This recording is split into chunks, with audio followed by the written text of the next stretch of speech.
64번 문제는 앞에 나왔던 겁니다. 똑같이요. 심리평가 결과입니다. 심리평가 결과에 대한 설명으로 옳은 것은입니다. 자, 1번 검사 결과의 유용성은 검사 결과가 유용한지의 여부는 평가 대상의 기저율과 무관하게 결정된다. 아니죠. 기저율이라고 하는 것도 중요합니다. 우리가 이제 기저율이라고 하는 것은 어떤 상대적인 빈도를 보는 건데, 그러니까 우리가 어떤 것을 결정한다, 의사결정한다, 판단한다. 거기에 있어서 어떤 상대적인 빈도들을 이야기할 수 있습니다. 의사결정에 있어 고려되는 해설에도 달아놨습니다. 상대적인 빈도를 우리가 기저율이다 그래요. 자, 여러분 우리가 심리검사를 했는데 그 전에 어떤 베이스라는 단어가 있잖아요. 베이스. 기초적인 부분이거든요. 그래서 그 전에 처음에 있었던 그러한 상태를 우리가 어느 정도 알아야 이 의사결정을 할 수가 있거든요. 판단할 수가 있거든요. 근데 기저율을 무시해서 많이 문제가 발생하는 겁니다. 그래서 의사결정에 있어서 고려되는 상대적인 빈도를 고려해야 되는데 그것과 무관하게 결정된다 그랬으니까 틀렸습니다. 이것은 고려하여야 합니다. 고려하여야 한다. 이렇게 정리하시면 되고요. 자, 2번 정신분열증 유무검사. 정신분열증이냐 아니냐라고 하는 유무검사의 경우 일반 전집에서 오경보의 가능성이 거의 없다. 그거 아니죠. 오경보의 가능성이 있습니다. 오경보를 쉽게 말하면 오류예요. 오류. 자, 오류. 우리가 정신분열증 유무검사할 때 정확하게 그것을 가려내기가 쉽지 않죠. 그래서 정신분열증 유무검사에서 일반 전집에서 일반 전집하면은 우리가 이제 보통 전집하면 모집단이라고 하잖아요. 자, 그러한 것에서 자, 오류의 가능성이 나타날 수 있다. 자, 이렇게 생각하시면 돼요. 검사상 자, 오류의 가능성이 있다라고 하는 것으로 생각하시면 됩니다. 2번 지문을. 근데 가능성이 거의 없다 그랬으니까 이거는 틀린 지문이다. 이렇게 정리하시면 되고요. 3번 전문가에 의해서 임상적으로 판단하는 것이 있습니다. 대개 통계적 판단보다 일관되게 우월하게 나타난다라고 했는데요. 여러분 이 임상가의 판단하고 그다음에 여기서 말하는 통계적 판단이 있잖아요. 이러한 통계적 판단이 바로 아까 여기서 했던 2번 지문이거든요. 2번 지문.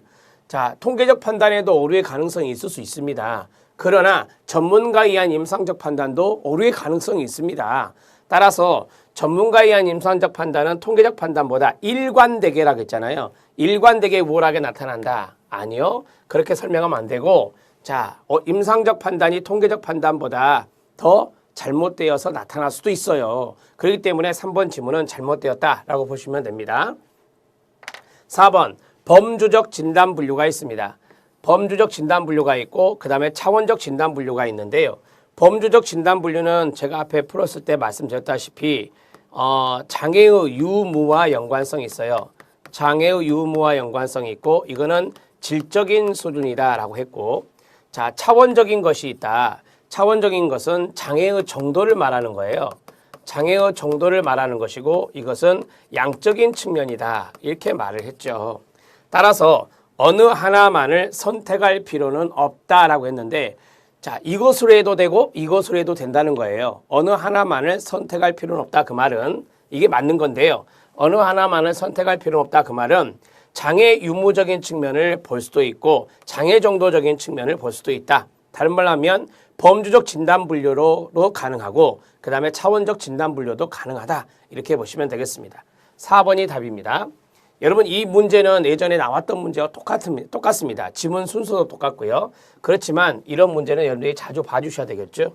정리를 해 놓으셔야 될 문제입니다. 64번의 답은 4번입니다. 65번 문제 들어갑니다. 우리들이 정신장애에서 가장 효과적인 치료법이 인지행동 치료라고 하는데요. 그 인지행동 치료에 해당되는 것들이 상당히 이번에 많이 나왔습니다. 자, 인지치료에서 강조하는 자기파괴적 인지 중, 자동적 자기파괴 인지 중 파국화가 있습니다. 자, 여러분이 인지치료에서 파국화가 나왔다. 그러면 인지적 오류예요. 인지적 오류 중에 하나거든요. 오류 중 하나입니다. 자, 그러면 자동적 자기파괴 인지라고 하는 것을 그냥 인지적 오류의 개념으로 생각하시면 되는데, 나는 성공하거나 실패하거나 둘 중에 하나다. 이건 이분법적 사고죠. 이분법적 사고 이렇게 정리하시면 되고요. 자, 그 다음에 나는 완벽해져야 하고 해져야 하고 나약함을 보여서는 안 된다라고 했어요. 뭐뭐 해야 한다. 이게 바로 이제 절대적 사고라고 하죠. 절대적 사고, 마땅히 그래야 돼. 그래서 당위적 사고다. 이렇게 이야기하고 있습니다.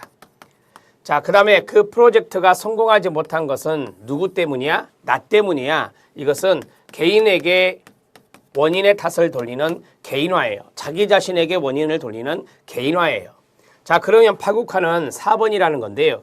이 일이 잘 되지 않으면 다시는 이 일과 같은 일을 할 수 없을 것이다 라고 했어요. 무엇이든 간에 부정적인 경향으로 생각하는 거거든요. 자, 그게 파국화예요. 부정적 성향으로 사고하는 것이죠. 생각하는 것이죠. 그것을 우리가 파국화다 이렇게 말을 합니다. 자, 파국화는 또 재앙화라는 단어도 있어요. 재앙화, 끔찍한 일이 일어날 것이다. 재앙이 일어날 것이다. 이런 것을 좀 알아놓으면 여러분들이 파국화를 쉽게 할 수 있습니다. 해설을 꼼꼼하게 해드렸으니 해설을 잘 봐주시고요. 이 일이 잘 되지 않으면 다시는 이 일과 같은 일을 할 수 없을 것이다 라고 생각하는 것이 바로 파국화입니다. 자, 65번의 답을 4번으로 처리했습니다. 66번 문제 들어갑니다. 쉬운 문제죠. 앨리스의 합리적 정서 치료가 있습니다. ABC 도식이 있는데요. ABC 도식은 우리가 이제 앨리스 것도 있고 그 다음에 뭐 행동주의에서도 ABC가 있어요. 그건 나중에 말씀을 드릴 거고요. 자, 합리 정서 치료에서 ABC에 대한 설명으로 적합한 연결은 A는 안데스탄트 사건입니다. 자, 이건 빌리프라고 해서 신념이라 하고요. 이거는 컨시퀀스라고 해서 뭐라고 해요? 결과다 이렇게 말하죠. 즉 사건, 신념, 결과를 찾으시면 돼요. 행위 아니고요. 그 다음에 일치 아니고요. 그 다음에 신념 나왔고요. 맞습니다. 조건 아닙니다. 답은 3번이 답입니다. 자, 합리 정서행동 치료에서는 ABCD라는 것이 있죠. ABCDE 모형이 있습니다. 뒤에 문제 또 하나 더 나오는데요. 여기에 D가 dispute라고 하는 논박이고 그 다음에 effect라고 하는 효과입니다. 자, 논박과 효과까지 알아놓으면 좋겠습니다. 66번의 답은 3번이 답입니다. 자, 67번 문제 들어가도록 하겠습니다. 자, 67번 문제는 환자와의 초기 면접에서 초기 면접의 가로, 초기라는 단어가 중요해요. 면접자가 주로 탐색해야 되는 정보의 내용이 아닌 것은입니다.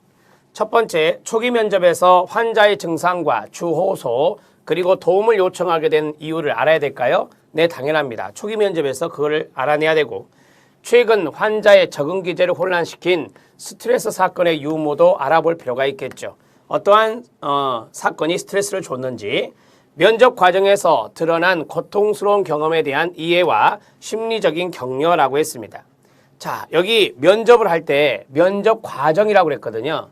그래서 드러난 고통스러운 경험, 자, 힘든 경험 그런 것들을 계속해서 이제 상담해 나갈 거 아니에요. 면접에 나갈 거 아닙니까? 거기에 대한 이해를 하고 그 다음에 격려도 해야 된다라고 하는 거예요. 이건 초기 면접이 아니죠. 이것은 면담이 많이 이루어졌을 때 정신적인 어떤 상담이 많이 이루어졌을 때 하는 거예요. 그래서 중기 과정이라고 하면 됩니다. 초기 면접이 아니라 중기 과정의 면접에서 드러난 고통스러운 경험에 대해서 충분히 이해를 해주고 거기에서 격려해줘야 되겠죠. 자, 기질적 장애의 가능성이나 의학적 자문의 필요성에 대해서 탐색을 해야 된다라고 하는 거예요.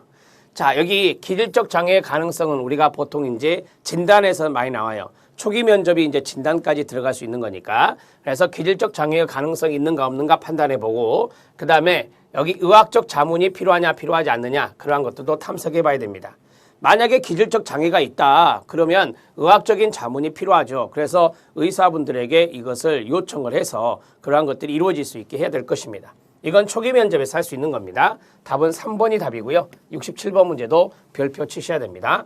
자, 67번 문제는 여러분들이 이것을 잘 정리해 놓으면 나중에 이제 실기에서 조금 도움을 많이 받을 수 있는 겁니다. 정리해 놓으시기 바랍니다.